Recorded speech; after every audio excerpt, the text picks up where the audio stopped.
नमस्कार। संतोष की रिपोर्ट में आप सबों का स्वागत है। और आज हम संतोष की रिपोर्ट में चर्चा करने जा रहे हैं कि कल प्रधानमंत्री दरभंगा आ रहे हैं और वो दरभंगा में एम्स का शिलान्यास करेंगे।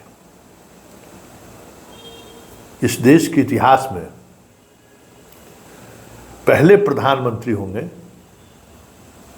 या फिर इस देश के पहले ऐसे प्रधानमंत्री होंगे तो किसी इस तरीके की योजनाओं का शिलान्यास करने, ईंट लगाने ग्राउंड जीरो पर पहुंच रहे हैं।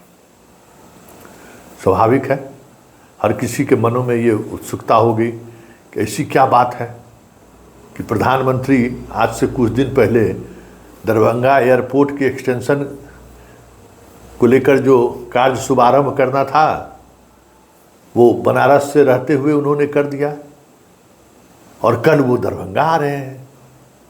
जबकि अगर एयरपोर्ट का एक्सटेंशन, दरभंगा एम्स, फिर जो एक कह सकते हैं कि सेंटिंग के लिए जो एक रेलवे स्टेशन की बात हो रही है, बाईपास रेलवे स्टेशन की बात हो रही है, उसके साथ और फिर 4 लेन सड़क की बात हो रही है। कई ऐसे प्रोजेक्ट थे जिस प्रोजेक्ट को अगर एक साथ प्रधानमंत्री कल जनता को समर्पित करते तो फिर उसका एक अलग इम्पैक्ट भी पड़ता। तो ये, लेकिन फिर भी प्रधानमंत्री आ रहे हैं तो ऐसे में सवाल उठना लाजमी है कि आखिर प्रधानमंत्री के मिथिलांचल की राजधानी दरभंगा में आने का मतलब क्या है। हालांकि अगर राजनीतिक तौर पर देखें तो जिस दौर में जनसंघ, जो आज भाजपा है, कि पहले सांसद भी बिहार में दरभंगा नहीं दिया था। हालांकि उसके बाद सुमन जी के बाद लंबे अंतराल तक फिर कोई दूसरा सांसद नहीं हुआ। फिर इस दौर में राम जन्मभूमि के आंदोलन के बाद की जो फिजाएं बदली, उस फिजा में दरभंगा और मधुबनी, ये 2 ऐसे संसदीय क्षेत्र हैं जहां बीजेपी हारती और जीतती दोनों रही है। जीत हुकुमदेव नारायण कभी जीतते थे, कभी हारते थे, कभी कीर्ति झा जीतते थे, कभी हारते थे। लेकिन पिछले मोदी के काल में लगातार मधुबनी और दरभंगा से बीजेपी का सांसद चुनाव जीत कर आ रहे हैं और माना जा रहा है, हालांकि विधायक में परफॉर्मेंस उस तरीके का नहीं होता है। 2015 में सुपरा साफ हो गया था जब अकेले चुनाव लड़े वहाँ, तो भले सांसद दोनों जीत गए लेकिन 2015 के विधानसभा चुनाव में सुपरा साफ हो गया था। इसी तरीके से इस बार भी 2020 के भी चुनाव में बहुत बेहतर परफॉर्मेंस बीजेपी का नहीं रहा। जदयू साथ में रहते हुए बहुत सारी सीटें ऐसी रहीं जहां बामुश्किल वो चुनाव जीत पाए थे। इसलिए ये भी नहीं कहा जा सकता है कि वो कभी पूरी तौर पर बीजेपी का गढ़ है। खैर, सवाल वो नहीं है। सवाल ये है कि 2014 से लेके आज तक मोदी के काम करने की शैली पर अगर आप गौर करिएगा तो एक खास तरीके की शैली है, एक खास तरीके की राजनीतिक पिच पर वो गेंद फेंकते हैं, एक खास तरह के दिनों में वो इस तरीके की नैरेटिव सेट करते रहते हैं। बात हम चुनाव की करते हैं। 2014 से लेके आज तक देख लीजिए, चाहे वो पार्लियामेंट का इलेक्शन हो, चाहे विधानसभा का चुनाव हो, जिस फेज में चुनाव हो रहा है ठीक उस फेज, उस दिन उनका चुनावी सभा होना ही है और वो भी बगल वाले कंस्टिट्यूएंसीज के सहारे। और वहाँ से कुछ न कुछ वो निशाने साधते रहते हैं, वोटर को अपील करते ही रहते हैं, वोटर को उत्साहित करते रहते हैं कि भाई आप मतदान केंद्रों पर जाए, और कुछ न कुछ ऐसा बयान वो देते हैं जो जिस बयान के सहारे उन्हें लगता है कि चीज़ें बदलती हैं। कितना प्रभाव पड़ता है इस पर हमें लगता है कि कभी उस तरीके से शोध नहीं हुआ है। प्रधानमंत्री के चुनाव के दिन भाषण देने से चुनावी परिणाम पर कितना बड़ा इफेक्ट पड़ा है।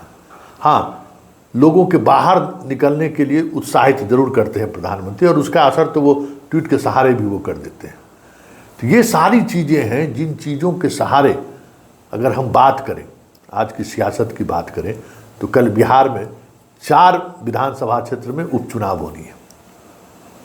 और ऐसे में ये सवाल उठना लाजमी है कि क्या प्रधानमंत्री मोदी उन 4 विधानसभा में जहां उपचुनाव हो रहा है उसको साधने तो दरभंगा नहीं आ रहे हैं, क्योंकि एम्स के शिलान्यास करने के लिए उनका दरभंगा में आना 2025 के विधानसभा के दृष्टिकोण से अगर देखें तो बहुत कुछ वो चुनाव इस पर निर्भर करता है कि नीतीश किसके साथ रहते हैं, या फिर नीतीश की मानसिक स्थिति क्या है, या नीतीश जो राजनीति करते हैं वो राजनीति कहाँ तक आगे बढ़ती है, ये भी देखने वाली बात होगी। ये महत्वपूर्ण बात है।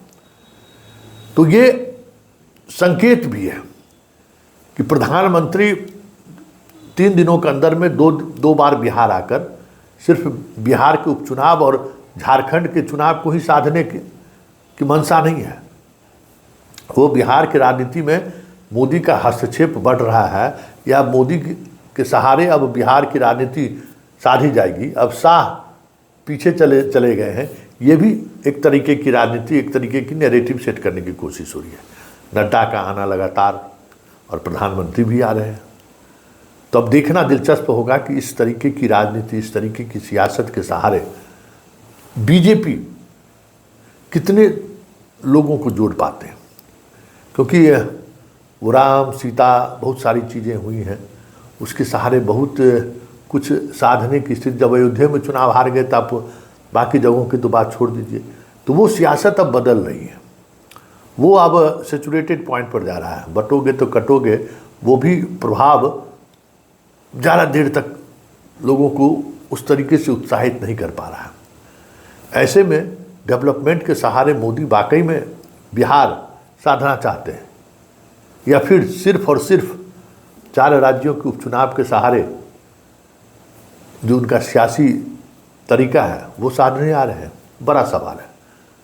लेकिन इन सवालों के बीच जो सबसे बड़ी बात है, प्रधानमंत्री का आना एक ऐसी योजनाओं के शिलान्यास के लिए आ रहे हैं जिस पर 2015 से सियासत चल रहा है, और आज अब 2025 मतलब 10 वर्ष लग गए उस एम्स को जमीन पर उतरने पर। बड़ी सियासत चली, और ऐसा नहीं है कि डबल इंजन की सरकार पहले नहीं रही है, डबल इंजन की सरकार रही है, उसके बावजूद भी बहुत तरीके की सियासत चली। दरभंगा मेडिकल कॉलेज में तो विधिवत काम भी शुरू हो गया, बहुत सारे स्ट्रक्चर भी तोड़ दिए गए, मिट्टी भराई का भी काम शुरू हो गया, एक वैकल्पिक तौर पे एम्स का दफ्तर भी खोल दिया गया, कई तरह की चीज़ें हुई हैं। तो सिर्फ उन्हीं प्रोजेक्ट के लिए आ रहे हैं, या वहाँ आके शिलान्यास से कोई बड़ा मैसेज। हालांकि दरभंगा में एम्स बनने का अगर हम बात करें तो दरभंगा पहले से ही मेडिकल क्षेत्र में काफ़ी आगे रहा है, उसकी बड़ी देश दुनिया में उनकी पहचान रही है डीएमसीएच का।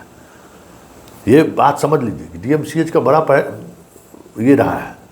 लेकिन वहाँ के डॉक्टरों का भी मानना है कि डीएमसीएच और एम्स पैरेलल अगर समानांतर तौर पर ट्रीटमेंट और पढ़ाई लिखाई के क्षेत्र में काम करेगा तभी वो उस मुकाम को बनाए रख सकता है। हालांकि अब डीएमसीएच में वो पहले वाली बात नहीं है, ना उस तरीके की कमिटमेंट वाले शिक्षक हैं, ना छात्र हैं, सारी चीज़ें बदल गई हैं।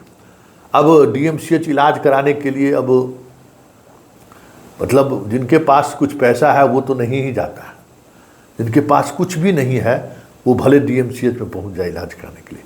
अब डीएमसीएच में इलाज कराने कोई नहीं जाता है, तो एम्स से एक लोगों को उम्मीद जगी है। लेकिन बड़ी बात यह है कि पटना एम्स की जो स्थिति है, जबकि प्रदेश की राजधानी है, बहुत सारे एवेन्यूज हैं यहाँ पे डॉक्टरों के पढ़ने के लिए, डॉक्टर का इंटैक्ट है यहाँ पे, डॉक्टरों की संख्या, कई इंस्टीट्यूशन है जिसके सहारे डॉक्टर एम्स में जा रहे हैं।